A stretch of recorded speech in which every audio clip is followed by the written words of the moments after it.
بسم الله الرحمن الرحیم. سلامونه او احترامات قدرمنو هیوادوالو، خدای دې وکړي چې روغ او جوړ اوسئ. ګرانو دوستانو، د تېرې موضوع په تعقیب د پښتو ژبې زده کړه د ګرامر برخه څرنګه چې تېر درس کې موږ هم موضوع د پښتو ژبې یګانې ټاکلې وې، د تېر درس پاتې برخه درته وړاندې کوم. خدای دې وکړي چې ډېره ګټه ترې پورته کړئ. ګرانو دوستانو، په تېر درس کې د پښتو ژبې د 5 ډوله یګانو څخه موږ 2 ډوله یګانې ولوستلې، چې یو نرمه یې وه، نرمه یې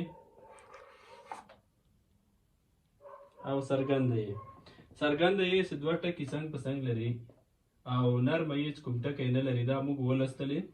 نن راځو له 3مې شمېرې څخه یې پیلوو، چې 3مه شمېره اوږده یا ده. اوږده یا 2 ټکي سر په سر لري، چې دغه یې شکل ده.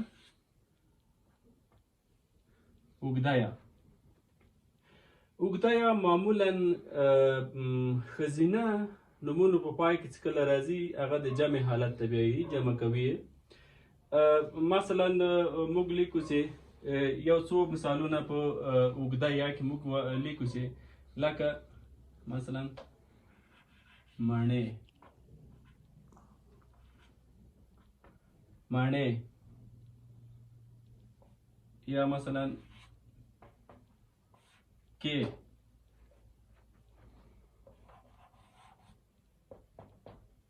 شیدې،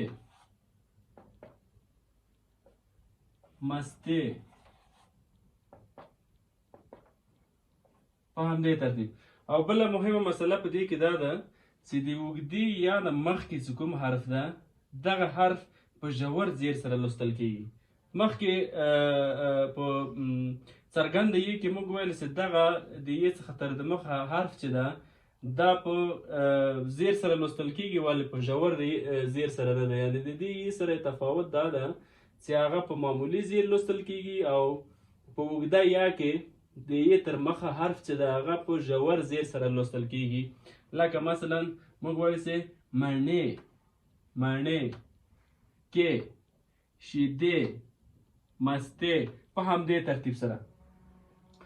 او بل په تیر درس کې موږ دا وویل چې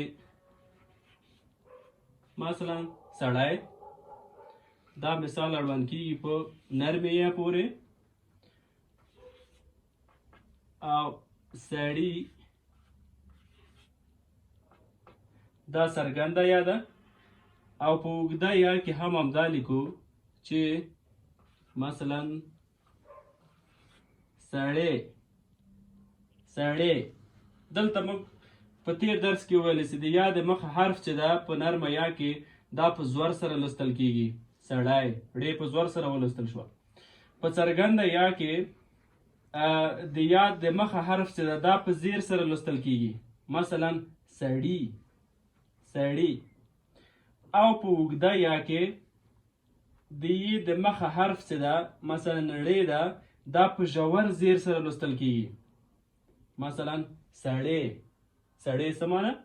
سړی مثلا لکه ساړه. یا مثلا زه وایم چې سړی هوا ناروغ کړم.